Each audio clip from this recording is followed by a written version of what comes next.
आज मी बनवणार आहे चविष्ट मक्याचे धपाटे।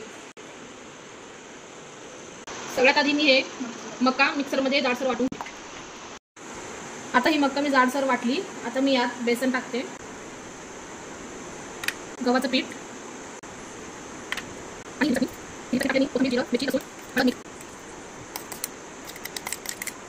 आता मी हे सगळं चांगलं मळून घेते।